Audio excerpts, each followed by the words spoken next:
So katatapos pa lang namin bumisita dito sa egg layer po ng ng isang organization dito sa Bonga Baybay, oo, no? So dito. So nakita po namin yung mga yung kanilang station dito sa mga manukan. Pero pauwi na po kami ngayon, pababa na kami doon sa kalsada sa highway. Punta naman kami ng isang barangay.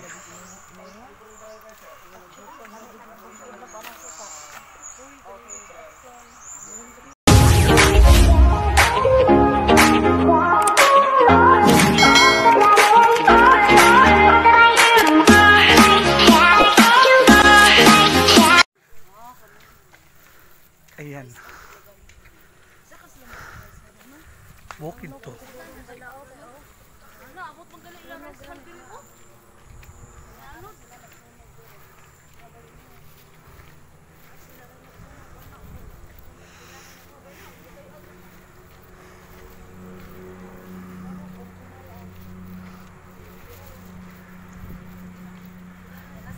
Dito kami sa sa livelihood ng isang organization dito na egg layer, yung project nila ongoing.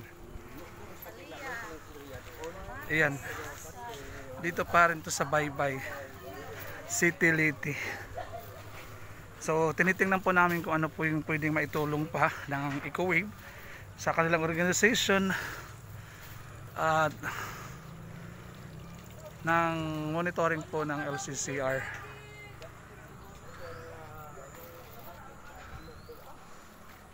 Nandun po yung mga manok nila. Andito. Pagbay ng mga manok. Oo. So yung 110,000 na binigay sa EcoWave, Sa structure lang yun. hindi, dito namin ito Dito. tayo. Oo. So ito na yung sinabi sa bias ko na nag-expand kami. Oo. Okay. So ayan. Ayan sir. Manuka namin. Daming itlog. So yung mga age ng manok namin hindi pare-parehay, hindi kasabay kasi yung Ayan. Dito na po yung mga itlog ng mga manok. Ang dami. Ito po yung livelihood nila na tinulungan po ng EcoWave.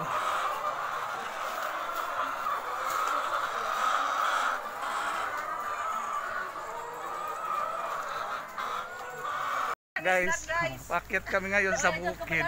Ayan. Kauban din mga kuan ka ng mga moments din eh. Nami din naglakaw.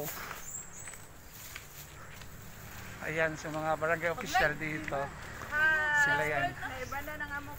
Ikaw po, Suy. Ang sumayin pag-live. Ako, Lord. Kasama namin siya. Ikaw eh, bayan si Sir Tang. Ayan. Naglalakad po kami ngayon dito sa barangay Katangos ng Baybay. So kasama ko po yung mga barangay official. Hi kayo sa vlog. Hi, sir. Ayan. Shout Guys, nandito ko ngayon sa Katangos, Baybay City. Tinitingnan po namin yung mga organization na apektado po ng pag-landslide dito po sa barangay, sa lugar na po na iyon. Doon po ay nag-landslide at saka tinutulungan po namin yung mga may ongoing project na mga organization dito. Kaya naglalakad po kami. Kasama ko po yung EcoWave staff dito at saka yung ibang mga barangay official at mga members ng organization dito sa Katangos. Papunta po kami sa isang sa isang member ng kanilang organization, yung presidente po, na meron silang livelihood na egg layer. So tinitingnan po namin kung ano po yung mga pangyayari doon. At po ano pa pong pwede maitulong po ng EcoWave through the monitoring of LCCR.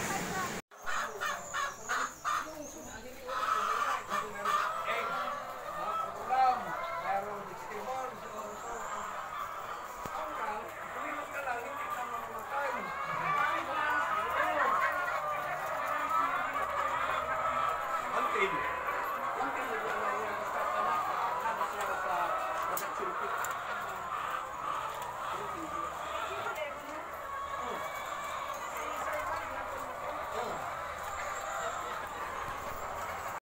wa kay naman lagi may stop diyan. Kada na pag minsan na ano may ibutang diyan kay kana kung among mga kada among mga puno. Pwede kayo sir.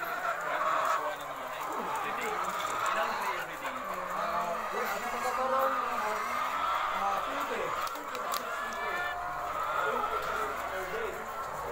Ayan, so nangunguha na si Kuya, isa sa member, ng mga bunay harvesting ngayon ng mga itlog nila, no?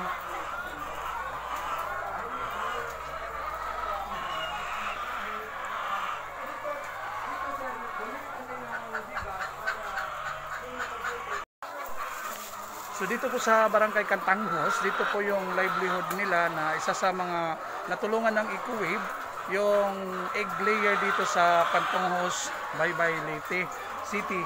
So ito na po yung ginawa nila, yung binigay sa kanila na grant, binili po ng pinagawa po sa struktura po ng building nila para po sa paglalagyan ng mga manok na nangingitlog. Ayan, so tingnan nyo po, yung mga manok marami dito, no? So marami, tsaka marami mga itlog ngayon. Nandito ako ngayon sa talagang mismo yung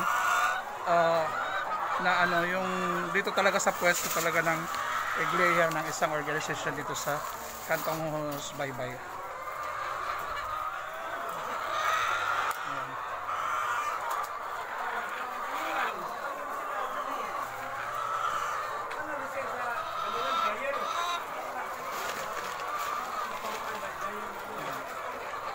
Ito, itlog.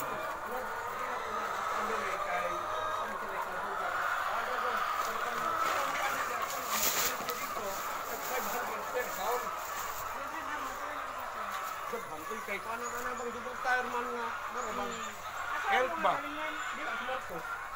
Na kailangan tayo tulungan natin ang asosasyon para makatulong sa atin. Paano tayo makahiram ng pera sa asosasyon kung hindi natin tulungan ang asosasyon? 11 members lang kayo sir, no? Yung active. Yung dating barangay chairman na member dito, yung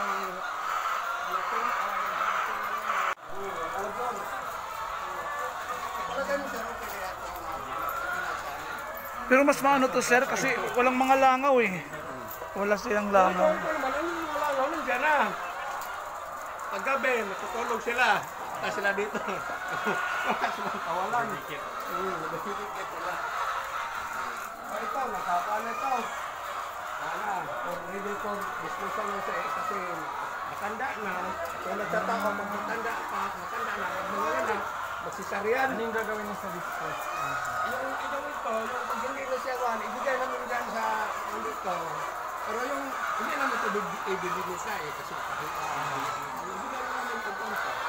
Nakatay na lang. Ito na rin, ibigay namin dyan sa kapitbahay doon. Oo. Ito naman. Kayo na lang ang mag-decide kung ano naman. Ano? Ay!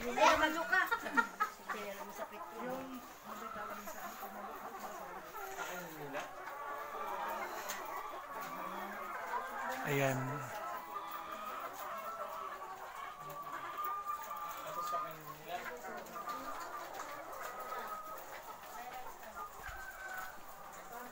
Sir, dandahan ka dyan.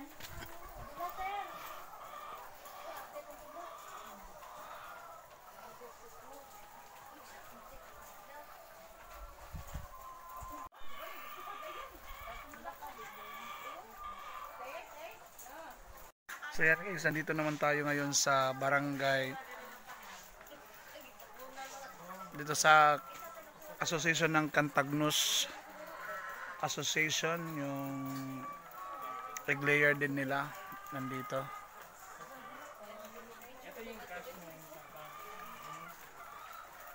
Ito yung mga naka-benefits po ng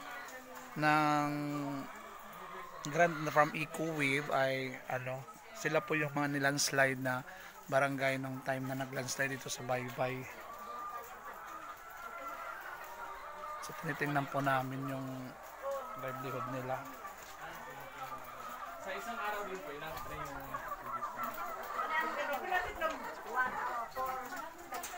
Karon? Karon? Oo. ilang train? Anong barangay to? Barangay Cantanghos. Magdalagan 3. Oh, mag-3 ang pila sa 3. Maganhan, Barangay Maganhan. Pero association sa Campanios. Ah, okay. Alas 3, sir. Pag-ihat na lang ng